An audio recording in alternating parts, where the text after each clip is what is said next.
और सीधे चलेंगे जहां द्वितीय राष्ट्रीय राज्य खनन मंत्रियों का सम्मेलन भोपाल में। राज्य खनिज मंत्रियों की कॉन्फ्रेंस आज 20 राज्यों के मंत्री होंगे शामिल। Kushabhau Thackeray international convention centre में होगा कार्यक्रम। केंद्रीय कोयला खान मंत्री प्रहलाद जोशी अध्यक्षता करेंगे। Boosting production and sustainable mining. The reforms are also ensuring realization of Atmanirbhar Bharat as envisaged by our Prime Minister. साथियों, एक मजबूत माइनिंग और मिनरल सेक्टर के बिना सेल्फ रिलायंस संभव नहीं है, क्योंकि मिनरल्स और माइनिंग हमारी इकोनॉमी के इंपॉर्टेंट पिलर्स हैं। Ease of doing business and use of faceless regulation has been the hallmark of the government, removing the need for renewals and prior approvals, removing end-use restrictions, relaxing exploration norms, relaxing eligibility criteria for increasing bidder participation, introducing incentives for early production are some examples of government initiatives. Further, development of mining tenement system and use of drone technology for regulation of mines will facilitate faceless regulation of mines in the future. States have been immensely benefited from the auction regime. Since 2015, states have earned 1,58,000 crore rupees revenue from mining, of which 70,000 crore rupees alone is auction premium. These changes have led to the successful auctioning of 338 mineral blocks so far. Critical minerals are the foundation on which modern technology is built. From solar panels to semiconductors, wind turbines to advanced batteries for storage and transportation, the world needs critical minerals to build these products, which is why their supply chain resilience has become an increasing priority for major economies. To overcome the supply chain vulnerabilities of critical minerals, the MMDR Act 1957 was amended in August 2023 and 24 critical minerals were included in the MMDR Act. Geological Survey of India has explored more than 100 blocks of critical and deep-seated minerals. The central government has empowered to auction concessions for these minerals in August 2023. Now the central government has issued notice inviting tender for auction of 20 blocks of critical minerals on 29th November 2023. The blocks in auction contains critical minerals like lithium, molybdenum, rare earth elements, graphite platinum group of minerals, nickel glauconite, potash and phosphorite, which are located in 7 states and 1 union territory. Exploration of deep-seated critical minerals are essential for Atmanirbhar Bharat. Ministry of Mines has laid emphasis on exploration of these critical minerals by involving private agencies. In the recent 2023 amendment to MMDR Act, a new concession called Exploration License has been introduced to attract global junior mining companies in exploration of deep-seated and critical minerals. The exploration license will be granted through a competitive bidding process with revenue share from the ultimate mining leaseholder. It was the vision of our Honorable Prime Minister that people of the area from where minerals are extracted should also be directly benefited from mining. जहां से देश को ताकत मिलती है, जहां से खनिज संपदा निकलती है, चाहे कोयला निकलता हो, चाहे बॉक्साइट निकलता हो, चाहे और खनिज संपदा निकलती हो, लेकिन वहां का जो क्षेत्र है उसके विकास के प्रति उदासीनता रहती है। आप वहां के लोगों का जीवन देखो, हमारे देश को तो वो समृद्ध बनाने के लिए पसीना बहाते हैं, लेकिन उस क्षेत्र का विकास नहीं होता है। और इसलिए हमने जहां से खनिज निकलती हैं, वहां के मजदूरों के विकास के लिए, वहां के किसानों के विकास के लिए एक विशेष योजना बनाई है। Accordingly, District Mineral Foundation was established in 644 districts in 23 states to take up projects for the welfare of people and areas affected by mining. More than 47,000 crore rupees has been spent on the development works under DMF through Pradhan Mantri Khanij Kshetra Kalyan Yojana in about 2,40,000 projects. Reforms are not limited to the mining in the onshore areas. The Offshore Areas Mineral Development and Regulation Act 2002 was also amended in 2023 to introduce a transparent and non-discretionary auction process for granting production leases and composite licenses in the offshore areas. Offshore Area Mineral Trust has also been introduced with the aim to benefit individuals affected by mining activities and for supporting exploration and providing disaster relief. Geological Survey of India has explored more than 30 blocks of offshore minerals like lime mud, polymetallic nodule, phosphorite, construction sand and certain atomic minerals. Auction of blocks in offshore areas is envisaged in 2024. The reforms in India's mineral sector have not only increased production but have also made the sector more transparent, competitive and beneficial to local communities. These reforms are a testament to India's commitment to sustainable development and self-reliance in mineral resources. The nation's mining sector is now poised for a brighter and more prosperous future, one that is inclusive and that leads to an Atmanirbhar Bharat.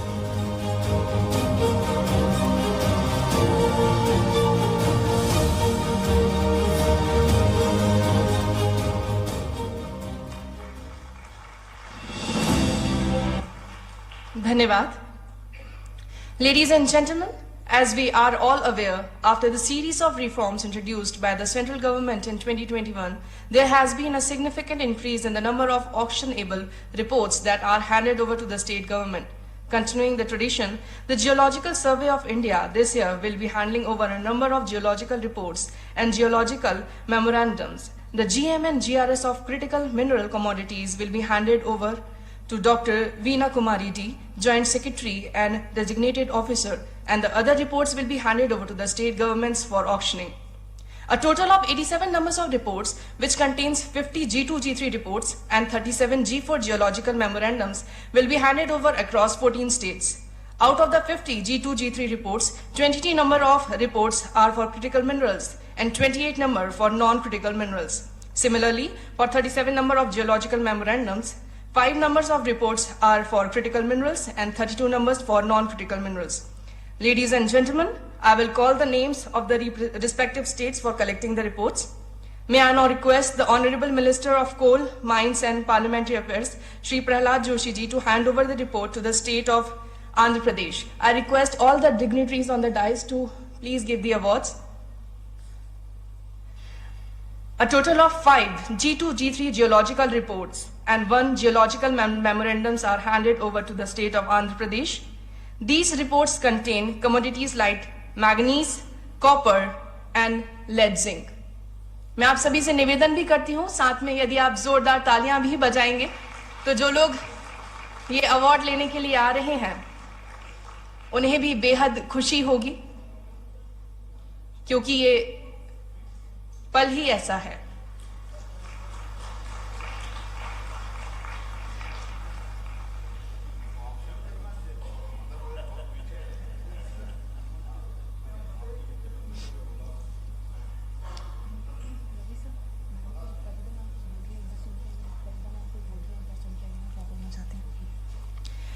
इसके बाद मैं निवेदन करती हूं असम से a G3 stage limestone report is handed over to the state of Assam.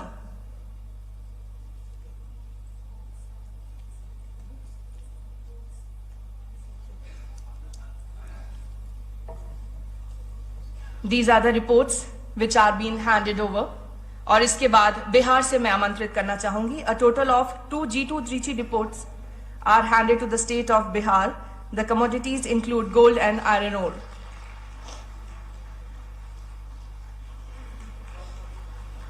And after this, I would like to call representative from Chhattisgarh.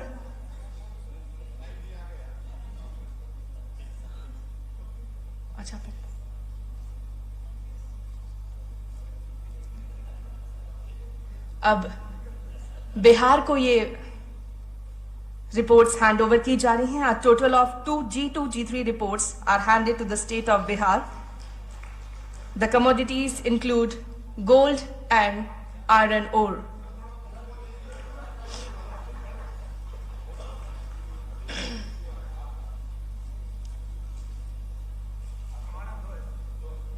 धन्यवाद sir.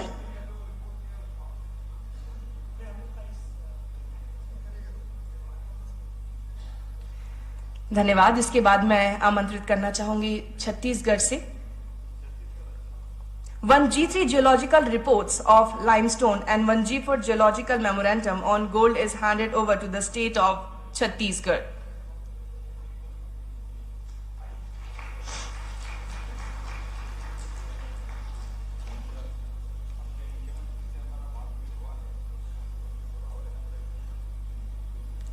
धन्यवाद sir. और अब मैं बुलाना चाहूंगी गुजरात से आए हुए हमारे प्रतिनिधि को। A G4 geological memorandum, 1 each for base metal and limestone, are handed over to the state of Gujarat.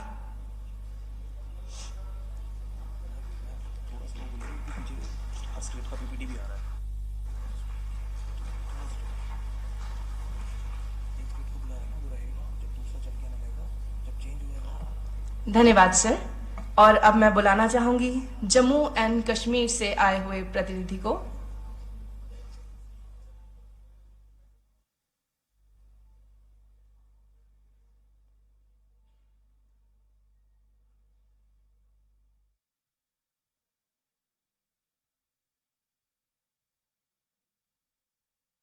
और सीधे चलेंगे द्वितीय राष्ट्रीय राज्य खनन मंत्रियों के सम्मेलन में, जहां भोपाल राज्य खनिज मंत्रियों की कॉन्फ्रेंस आज। इस कार्यक्रम में हमारे उड़ीसा के प्रफुल्ल जी, मिनिस्टर प्रफुल्ल मलिक जी, मैं आपका भी स्वागत करता हूं, अभिनंदन करता हूं। राकेश सचान जी, वास्तव में आपका बहुत अच्छे से आपने विषय रखा, खादी ग्रामोद्योग मंत्री और खनिज मंत्री माननीय सचान जी, माननीय कोनियक जी, एमएलए नागालैंड, हमारे अपने स्टेट के और सरकार के सचिव, वैसे तो कांता राव जी बहुत सुयोग्य ऑफिसर है। इस अवसर पर आपका लाभ हमारे स्टेट को भी मिलेगा। वैसे तो पूरे मंत्री जी ने दिल खोल के खजाना दिया है देश भर के लिए, जिस प्रकार से आप माइनिंग को चला रहे हैं। इसी कार्यक्रम में माननीय लोहिया जी, अतिरिक्त सचिव, और आप सब, हमारे यहाँ मध्य प्रदेश गीत में बहुत अच्छी पंक्तियां जुड़ी हुई है। विंध्याचल सा भाल नर्मदा का जल जिसके पास है, यहाँ ज्ञान विज्ञान कला का लिखा गया इतिहास है। उर्वर भूमि सघन वन संपदा, जहां अशेष है स्वर सौरभ सुषमा से मंडित मेरा मध्य प्रदेश है। ये जो हमारे अपनी पृथ्वी की अंदर की जो परमात्मा का दिया हुआ एक वरदान है मध्य प्रदेश को, और ऐसे में हमारी ये भूमि संस्कार की, संस्कृति की, सभ्यता की, संपदा की और अनेकानेक कारणों से, धार्मिक दृष्टि से भी और उर्वरा की दृष्टि से वसुंधरा का जिसको आशीर्वाद है, ऐसे मध्य प्रदेश में देश भर के अलग अलग सेक्टर से आए हुए सभी गणमान्य अतिथियों का मैं स्वागत करता हूं, वंदन करता हूं, अभिनंदन करता हूं। खनिज सम्मेलन को हमारे अपने मध्य प्रदेश का मौका मिलना, यह भी सौभाग्य की बात है। मैं आपका आभार मानता हूं, आपने हमको मौका दिया, और सोने पे सुहागा तब हो जाता जब हमको आपने माइनिंग के नीलामी में भी प्रथम पुरस्कार दिया है। मैं आपका उस नाते से भी अभिनंदन करना चाहता हूं। मेरा विश्वास है कि आज का ये हमारा सम्मेलन खनन उद्योग की विभिन्न प्रकार की चुनौतियों में अपना मार्ग ढूंढने में न केवल सफल होगा, बल्कि अपनी नई अर्थव्यवस्था यशस्वी प्रधानमंत्री के नेतृत्व में इसमें एक बड़ा योगदान देगा।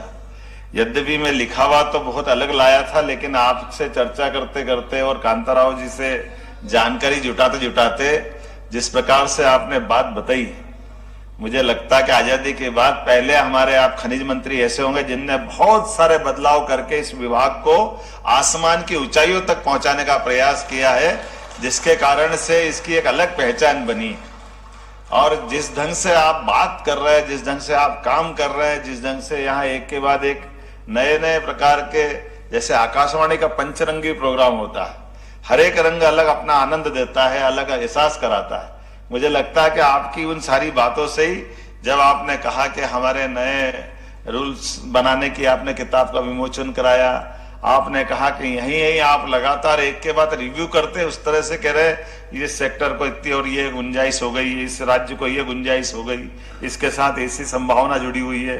और आपने कहा उड़ीसा जैसा, आपने तो वास्तव में उड़ीसा के लिए जो बताया, तो मुझे लगता है कि उड़ीसा के पीछे पीछे हम भी चलेंगे, जो 50,000 करोड़ का आपने माइनिंग का सेक्टर में रेवेन्यू बढ़ाने के लिए उपलब्धि दी, जहां आपको यह भी मालूम है कि ये थोड़ा सा राज्य कमजोर है, ये उदात्त भावना भी आपकी विशाल, बिल्कुल बाबा महाकाल की नगरी से मैं आता हूं, तो महाकाल के बारे में हृदय में हमेशा से मानवीय दृष्टिकोण रहा है। इससे पहले जिला अध्यक्ष के रूप में और बाद में पार्टी की कर्नाटक राज्य इकाई में महासचिव के रूप में आपको समर्पित जनप्रतिनिधि के रूप में मान्यता दी गई है। हाल ही में आयोजित खान और खनिज पर छठे राष्ट्रीय सम्मेलन के अंतर्गत खान मंत्रालय ने 59 नए खनिज ब्लॉकों को राज्य सरकार को सौंपा है। साथ ही DMF फंड को सुनियोजित कर 7 सर्वश्रेष्ठ प्रदर्शन वाले राज्यों को चिन्हित कर आपने उन्हें आगे बढ़ाया है, उनका मनोबल भी बढ़ाया है।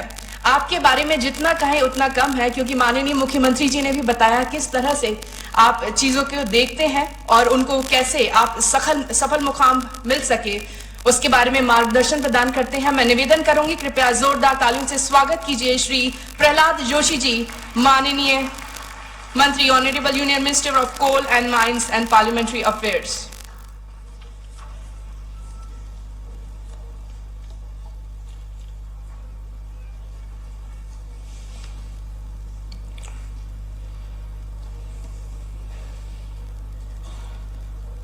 स्टेट मिनिस्टर्स का इस कॉन्क्लेव में उपस्थित और हम सब लोगों को एक प्रेरणादायी अभी भाषण दिया डॉक्टर मोहन यादव जी, मैं आपको तहे दिल से आभार प्रकट करता हूं। हम आपसे निवेदन किया, हम मिनिस्टर का कॉन्फ्रेंस इधर करना चाहते हैं, आप तुरंत इस सब इंतजाम किया। ये खूबसूरत बिल्डिंग, जहां ऐतिहासिक निर्णय हुआ, विधानसभा के बिल्डिंग था, ये ऐतिहासिक निर्णय हुआ है, ऐसे एक बिल्डिंग में आपने हमको मौका दिया और स्वयं इतना समय देके इधर उपस्थित हुआ है, और इसलिए और बहुत प्रेरणादायी वाक्य भी आपने हमारे लिए कहा है, इसलिए मैं आपको बहुत बहुत धन्यवाद देता हूं। तो ऐसे ही हमारा कांताराव जी, सेक्रेटरी माइंस, और जो मंत्री उपस्थित है उड़ीसा के प्रफुल्ल कुमार मलिक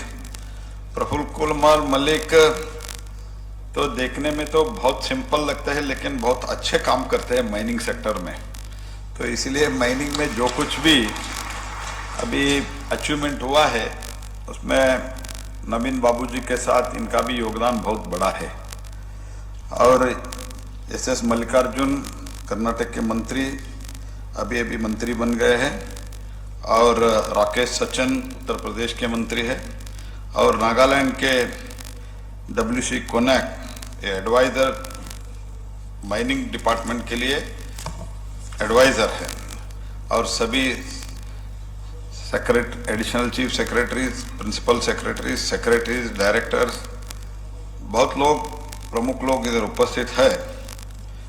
मैं तो हिंदी में बोलने का कोशिश करता हूँ, दक्षिण भारत से आता हूँ, अगर कुछ इधर उधर होता है तो आप वही आप ही एडजस्ट कर दो, माफ करने का सवाल ही नहीं है, क्योंकि उधर ही एडजस्ट कर दो। मैं इधर सिटी ऑफ लेक्स में आया हूँ, और बहुत ही अच्छा एक माहौल में एक कार्यक्रम शुरू हुआ है, बाद में इसका चर्चा भी होगा। जैसे कल आप सबने देखा, प्राण प्रतिष्ठापन, रामलला का प्राण प्रतिष्ठापन हुआ है। तो रामलला का प्राण प्रतिष्ठापन करते करते माननीय प्रधानमंत्री जी ने कहा, राम आग नहीं ऊर्जा है। तो हम अभी जो इधर इकट्ठे हुए हैं वो ऊर्जा के लिए ही चर्चा करने के लिए इकट्ठा हुआ है। जो रिन्यूएबल एनर्जी के लिए हमको चाहिए वो भी हमको इधर लिथियम कोबाल्ट वगैरह का भी हम चर्चा कर रहे हैं, कोयला के बारे में चर्चा कर रहे हैं। और ओवरऑल एनर्जी के लिए माइनिंग इति जैसे पेट्रोलियम मिनिस्ट्री है या पेट्रोलियम एंड नेचुरल गैस जो है, ऐसे ही एक इकोनॉमी को बहुत ही इंपॉर्टेंट है तो एक देश का वो माइनिंग है। तो इसलिए मुझे लगता है if at all directly some department can add to the overall economy of the countries, that is petroleum and natural gas, and another one is mining department. जैसे आपने देखा होगा, ये माननीय प्रधानमंत्री जी भी इसका उदाहरण उल्लेख किया था उड़ीसा का। 2013-14 में 13-14 में इनका रेवेन्यू था 5,000 करोड़। तो जब ऑक्शन शुरू किया नरेंद्र भाई मोदी आने के बाद, ऑक्शन रिजीम के बाद इनका 2018-19 तक इनका रेवेन्यू था 25,000 करोड़, बढ़ गया। और 2020 में हमने बहुत एक बड़ा बदलाव लाया, उसमें बहुत ही लिबरल किया, ऑक्शन रिजीम लिबरल किया, एनमेट पे पैसा देना शुरू कर दिया और क्लियरेंसेस वगैरह के बारे में हमने बहुत लिबरल व्यू लिया, लीनियंट व्यू लिया और बहुत स्टेट्स हमको सहयोग दिया। उसमें तो नवीन बाबूजी स्वयं हमसे बात करके कुछ उस कानून में बदलाव लाने के लिए भी सुझाव दिया था, स्वयं इंटरेस्ट लेके। उसके ओवरऑल नतीजा है 20 तक इनका रेवेन्यू आमदनी था 25,000। आप जो भी ऑफिसर्स भी बैठे हुए हैं, आप ध्यान से बात सुनिए। It was around 5,000 crores before auction, it became 25,000 after the auction regime. And जब हमने पूरा लिबरलाइज किया तब from 2019-22 22-23 the revenue went to 49,000 crores, almost 50,000 crores. तो यही एक उदाहरण हमारे सामने। तो इसीलिए हमको जो इकोनॉमी को ऐड कर सकते हैं, हमको भारत में क्या कमियां हैं। हम और हमारा एडिशनल सेक्रेटरी ऑस्ट्रेलिया गए हुए थे। पूरा ऑस्ट्रेलिया आधा तो इकोनॉमी माइनिंग से ही है और माइनिंग को ऐसे तो काम करने के लिए लोग नहीं हैं। The total population is 2.5 crores। तो जब मैंने बातों बातों में उधर के मंत्री को कहा कि हमने 200 करोड़ का वैक्सीन का एडमिनिस्ट्रेट किया है, it is around 1.5 years back I think, तो तब मैंने कहा we have administer around 200 crores of the vaccine. तो टोटल कंफ्यूज हो गए, that lady the minister got confused. 200 crores excellency, can you convert it into billion, ऐसे पूछा। मैंने बोला 2 बिलियन। हाँ 2 बिलियन। तो ऑस्ट्रेलिया का पॉपुलेशन है जी 2.5 करोड़, हमने 200 करोड़ का एडमिनिस्टर किया वैक्सीन। इसका अर्थ है तो उधर काम करने के लिए लोग नहीं हैं, फिर भी मिनरल, जूनियर मिनरल्स, ये सब के और ओपन और नॉन करप्ट पॉलिसी के कारण बहुत बड़ी मात्रा में देश को लाभ मिला है। तो इसीलिए मैं आप सबको आग्रह करता हूं कि जो मंत्री आए हुए हैं, principal secretary, additional chief secretary, अपने सरकार के जो मुखिया है, मंत्री है, मुख्यमंत्री है, आप कृपया बात कीजिए। कई राज्यों में, मैं बहुत दुख से कहता हूं, कई राज्यों में अभी तक ऑक्शन नहीं हो रहा है।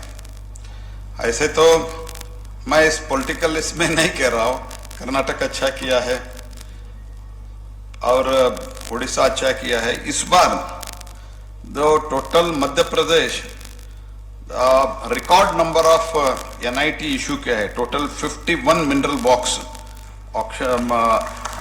NIT किया है, उसमें 22 सक्सेसफुली ऑक्शन किया है। तो जो ऑक्शन हुआ है, पहले तो NIT इशू करना, बाद में ऑक्शन करना, ऑक्शन के बाद इसको ऑपरेशनलाइज करना। तो इसमें भी कुछ लोग, प्रफुल्ल जी मुझे कह रहे थे कि गवर्नमेंट ऑफ इंडिया में एनवायरमेंट एंड फॉरेस्ट मिनिस्ट्रीज में कुछ प्रपोजल पड़े हुए हैं। मैं आपको आश्वस्त करता हूं प्रफुल्ल जी, और कोई भी मंत्री, एडिशनल सेक्रेटरी, चीफ सेक्रेटरी कोई भी है, तो मैं आपको आश्वस्त करता हूं, आप जो कुछ भी पेंडिंग है, एक बार या 2 बार आप दिल्ली आ जाइए। मैं स्वयं एक संबंधित जो मंत्री श्री भूपेंद्र राज, वो भी बहुत पॉजिटिव है, उनके साथ बिठा के मैं चर्चा करता हूं और सॉल्यूशन वही स्पॉट पर सॉल्यूशन करके हम आपको भेज देंगे। तो क्योंकि अल्टीमेटली प्रधानमंत्री जी का सोच है कि ये जो कुछ भी एक्सपोर्ट होता है, इंपोर्ट होता है, जो देश में अवेलेबल है, वो इंपोर्ट होना बहुत बड़ा पाप है। मैं तो जब इस मंत्रालय का कार्यभार संभालने का शुरू किया, मुख्यमंत्री साहब, मैं आपको कहना चाहता हूं, मुझे प्रधानमंत्री जी ने पूछा था, मैं हर बार ये कहता हूं, कुछ लोगों को लगेगा ये मैं रिपीट कर रहा हूं, लेकिन प्रधानमंत्री ने मुझे पूछा था, तो आप कुछ कोयला और माइंस के बारे में कुछ जानते हो? मैंने बोला मैं कुछ नहीं जानता हूं साहब, मैं तो गरीब परिवार से आता हूं, तो मैं तो कुछ नहीं जानता हूं, थोड़ा कुछ इतना जानता हूं